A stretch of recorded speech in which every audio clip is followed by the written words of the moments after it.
You're watching the Red Zone Sports Show on Fox 5.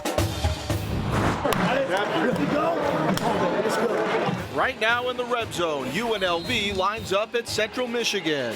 People play games all the damn time. We're not here to play. We're here to compete. We're here to push ourselves. We're here to find out what we're capable of doing. What happened in a second half to forget, and how did the Rebels move forward? Head coach Tony Sanchez is in studio to break it all down. Plus, a look ahead to Saturday's home game against Idaho. And we give you a peek inside the plans for UNLV football's new on-campus facility.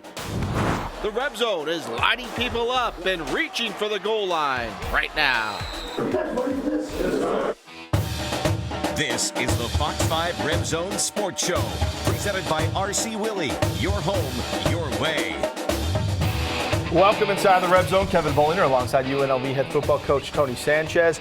We know one game doesn't make a season, but we also aren't going to sugarcoat things here. It was not a very pretty thing that we saw against Central Michigan. Yeah, those are the things that are hard to swallow and tough to chew on, during that 24-hour rule. And no, we have a long way to go. It's, that's 3 games into a 12-game season, a lot of football left to be played. So we're going to go back to work, and we've already been there, just left the office right now, and we're going to challenge our guys today and talk about the things that, we need to do better. We're going to hold our coaches accountable and our kids accountable, and we're going to get better. For people who think maybe this step was taken back, I guess we really don't know that answer until we see how they respond against Idaho and the following week against Fresno. Yeah, no doubt. We definitely are disappointed in the performance. We felt like we left a lot of things out there, a lot of opportunities. But, again, I'm just, I'm an eternal optimist. I don't believe we took a step back. I think we played a bad game.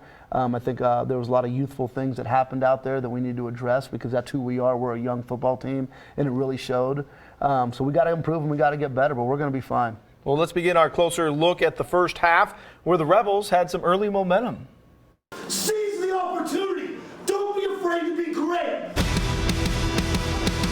Answer the questions to yourselves.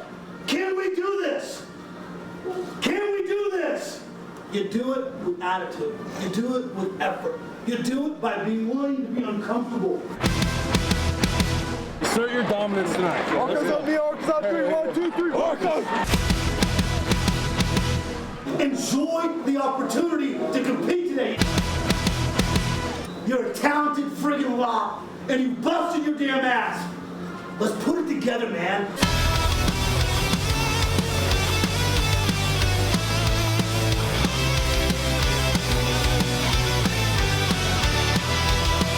The Rebels hyped up for the roadie in Mount Pleasant, but it was a sluggish start for the offense as they had a quick series and punted.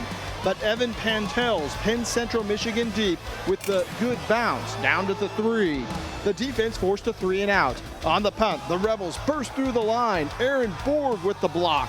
Charles Williams with the recovery in the end zone for a UNLV touchdown, and it was quickly 7-0. Midway through the first quarter, the Chippewas started moving the ball. From the 30, quarterback Cooper Rush over the middle. Jesse Kroll goes down to get it, breaks a tackle, and then makes a move into the end zone to make it 7-7. On UNLV's next possession, 3rd and 7 at the 28. Johnny Stanton is sacked, and the Rebels had to punt.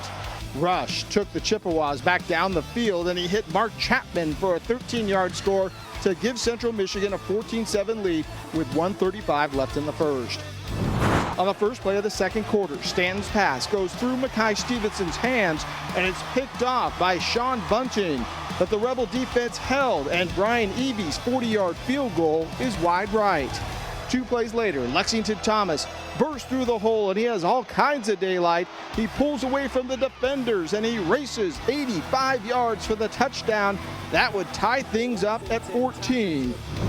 UNLV got the ball back and started working down the field. On 3rd and goal at the 13, Stanton to the end zone. Great grab by Darren Woods Jr. for the touchdown, and the Rebels were back up 21-14. Central answered. Rush has Chapman all alone in the end zone. That would tie it back up at 21. And then just before the half, Rush staying hot, finding Corey Willis for the score. The Rebels were in a dogfight, down 28-21 at the break. Well, things started on a positive note with that special teams touchdown. Moving forward, we talked in the past, defensive touchdown, special teams touchdown is going to put you in position to win a lot of games. Yeah, absolutely. You normally get a pump block for a touchdown. That's usually a game-changing deal. And we sputtered early on offensively. We had a lot of drop balls. I mean, a little uncharacteristic again. Just one of those deals where the quarterback was struggling with his accuracy, and at the same time when he was finding guys, we weren't holding on to the ball. So we sputtered for a little bit, but we had those 2 series in a row where we had the big long touchdown. Then we had a 10-play drive and we scored. It looked like we had a little momentum. And then after that was kind of it. I mean, there was, I believe, 7 minutes left in the second quarter when we had scored those 2 touchdowns. We don't score again the rest of the night, and that makes it tough to win football games. You did get that big run from Lexington Thomas, too, and a burst of speed. Really, he extended himself from the defenders. No doubt. I mean, Lexington's a great player, and he's got elite speed, and you saw that on that play right there. I mean, he took that ball, and he was gone. I mean, no one even came close to catching up to him, but we got to do a better job of getting our guys the ball in space more often. And some of those touchdowns you see early giving up. I mean, we had a lot of assignment errors where we had wide open guys running out because of a breakdown, guys' eyes in the backfield instead of on their keys, and we have to do a better job of coaching and teaching that.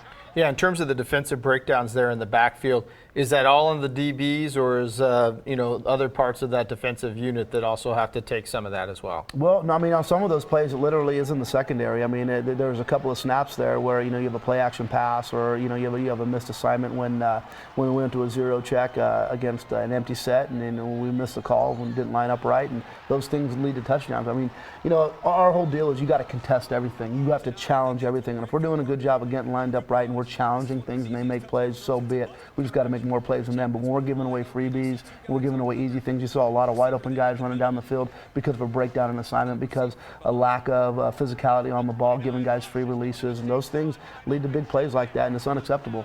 Well, let's go to the second half now, and it was a final 30 minutes where the Rebels just couldn't get anything done. Let's go! Let's go! Let's go! Let's go! Let's go, man!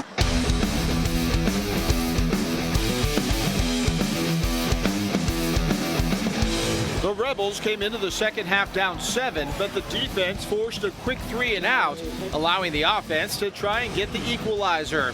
But a drop pass by Andrew Price killed the drive, and UNLV had to punt. Central Michigan drove into field goal range, but once again, Evie is wide right from 43 yards out, and the score remained 28-21. After the Rebels went 3 and out with another drop pass, the Chippewas struck. Rush to Corey Willis, who keeps his feet and cuts across the field for a 31-yard touchdown to make it 35-21. Penalties pin the Rebels back, and on the punt attempt, Central gets a block. The ball rolls out of the end zone, and the Chippewas had a safety to extend the lead to 37-21. After exchanging punts, UNLV's defense got a turnover, forcing a fumble and recovery near midfield. Early in the fourth quarter, the Rebels had a 4th and 9 at the CMU 40. Stanton has his ball tipped at the line of scrimmage, and it's picked off by Nathan Ricketts. On the very next play, Rush hit Brandon Childress for a 42-yard touchdown to close the door. Rush finished with 352 yards passing and 6 touchdowns. The Rebel offense couldn't get anything going in the second half, and UNLV falls at Central Michigan 44-21.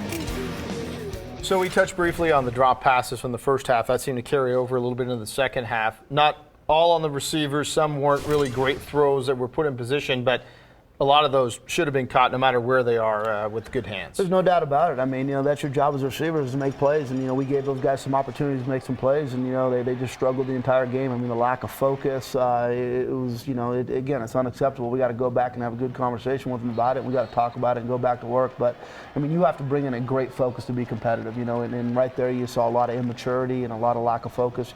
And I always say it's tough to win on the road. Well, those are the things that occur. I felt like we were flat in the second half. Didn't play with a lot of energy, and you can't do that. I mean, our defense played well enough in the second half to give us an opportunity. They got the ball turnover for us. They held those guys to some long field goal attempts in which they missed, but we really didn't do anything on offense. 6 of the 7 offensive possessions in the second half were 6 plays or less.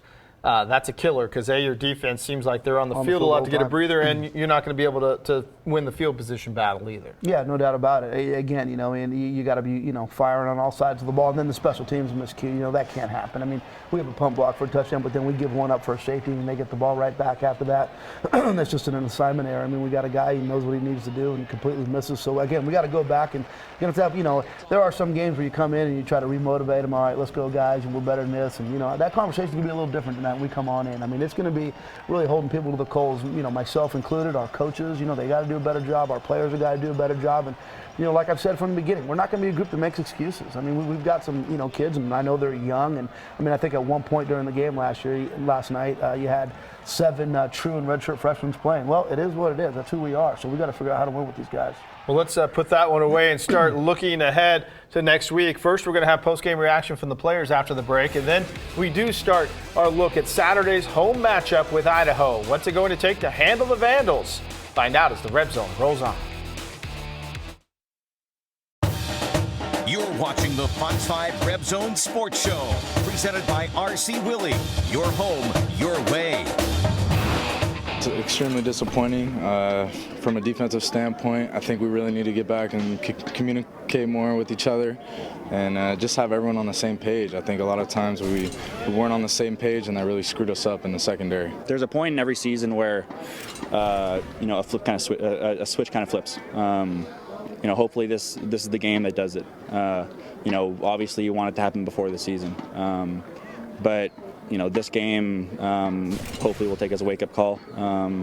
And like I said, we'll start to prepare for next week, and even harder than we did this week. Well, on Saturday, the Rebels are back at Sam Boyd Stadium for a 6 p.m. kickoff against Idaho.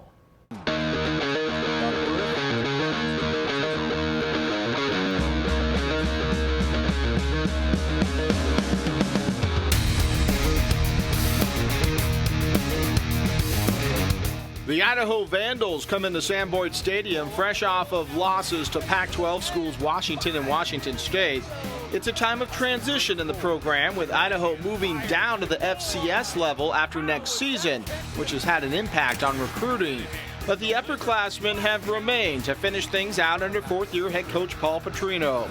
The offense is led by quarterback Matt Linehan, the son of former Rams head coach, former UNLV assistant, and current Cowboys offensive coordinator Scott Linehan.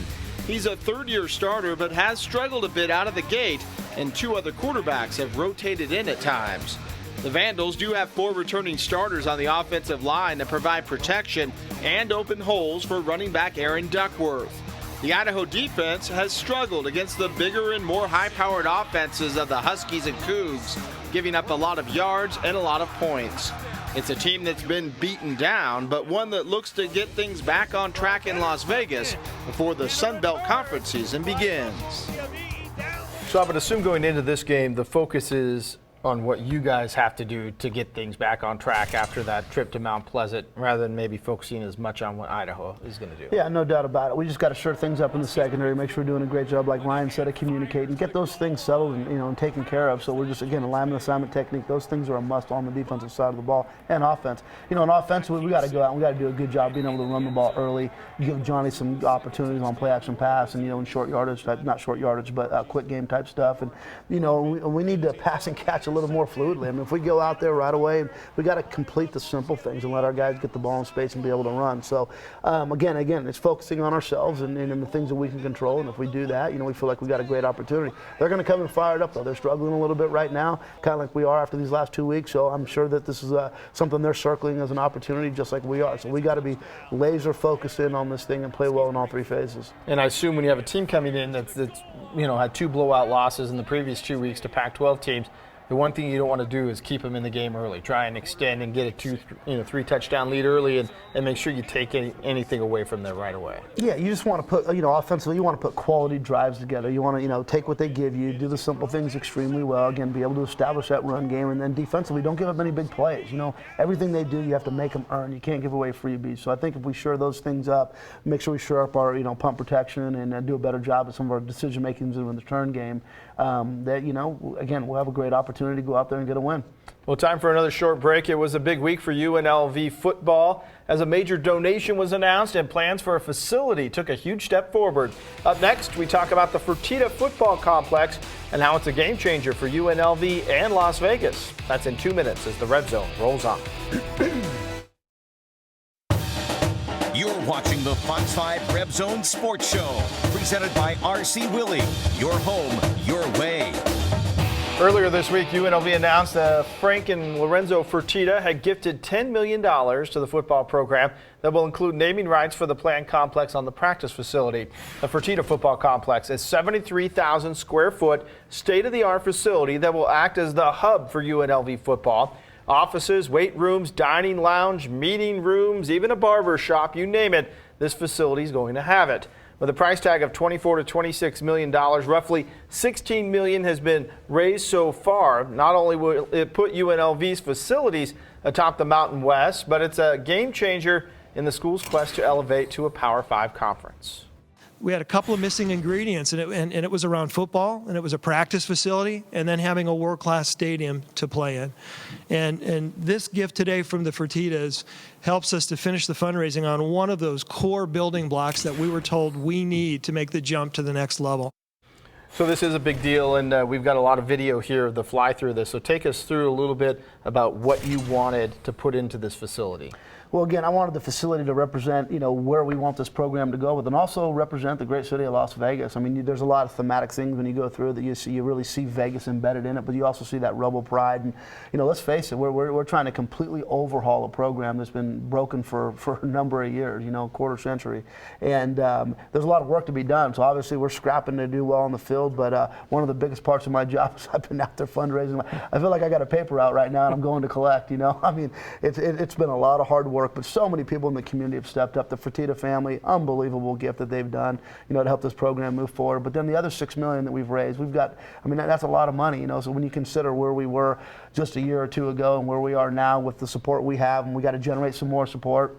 A lot of that's going to come from people seeing us have progress on the field, and we're showing that, and we're getting better, and we'll continue to do that. So this really is a collaborative effort, from Len Jessup's leadership, letting everyone know that we want to be a Tier 1 Carnegie University, and that football, basketball, all the athletic parts are a huge piece in that puzzle. And we're excited about it, but we couldn't do it without the community. We couldn't do it without our fans. And I'm telling you right now, our guys they're working hard, and it's going to show. I mean, it takes some time to build a program and to completely flip it and turn it around, but there's a lot of positives going on at our university right now. When you have something like that to bring recruits in and show, how much of an impact does that have on them? Say when they're going to 3 or 4 other schools in the Mountain West Conference, but they see the crown jewel right there. No, it's huge in recruiting. I mean, that's one of the biggest things, is being able to say, hey, football is important to this community, and then show them it's important by the way, they walk on campus. They walk on to some of the teams we compete against, and it's a different deal. I mean, yesterday we played in Central Michigan, buses pull up, we walk through their indoor practice facility, and then they got the state-of-the-art weight room, and then they got their on-campus stadium, and, you look at that and go, wow, that's pretty impressive, and those are the type of things that you're facing against and fighting against. There's still donations that need to be had as well to get this thing to fruition, but the plan is to break ground on this in February, right? Yeah, February, March would be the date. Again, that original $2 million gave us the ability to do all the stuff we needed to do before we could actually put a shovel into the ground. So that's being done, but we need people to help step up and continue to take us there. The Fertittas and those other families that stepped up to give us those gifts really made this a winning project, over 16, and we got to raise 24 to 26. So that's still a big number out there, but we need some help, and we're off on our way. So, I'm confident that people will step up and realize what a great opportunity they have to make a difference in this program. We're looking forward to following the progress. We're going to come back with the plays of the week, but as we go to the break, here's a look at how other Mountain West teams did over the weekend.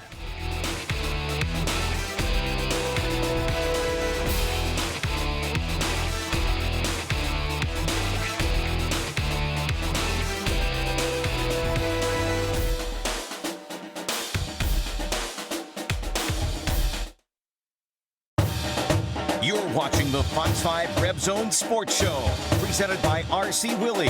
Your home, your way. After 2 weeks on the road, it's going to be nice to get back home. 6 o'clock, Sam Boyd Stadium this Saturday against Idaho, and be nice to see a big crowd out there. It'd be great. I mean, we had a great crowd the first game. It's going to be beautiful weather. I think it's 80 some odd degrees that day. So come on out, tailgate, come out and support the Rebels. I'm telling you, we're working hard for you guys, and we need everybody out there to help support us and move us forward. It's going to be a great stretch here, and this is now the first 3 games. It's time to dig in. 9 to go. Let's get this thing rocking, right? Absolutely. You got one victory under your belt. You have a tough loss, a disappointing loss, and we're learning a lot about ourselves right now. So it's an important week for us to dig on in, like you said, and go out there and get a W and start feeling good about ourselves and all the work we put in. We're looking forward to it. We hope to see you out at Sam Boyd Stadium. But as we leave you tonight, here's a look at the Rebel football plays of the week. Good night. Seize the opportunity. Don't be afraid to be great.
The Fox 5 Red Zone Sports Show was presented by R.C. Willey. Your home, your way.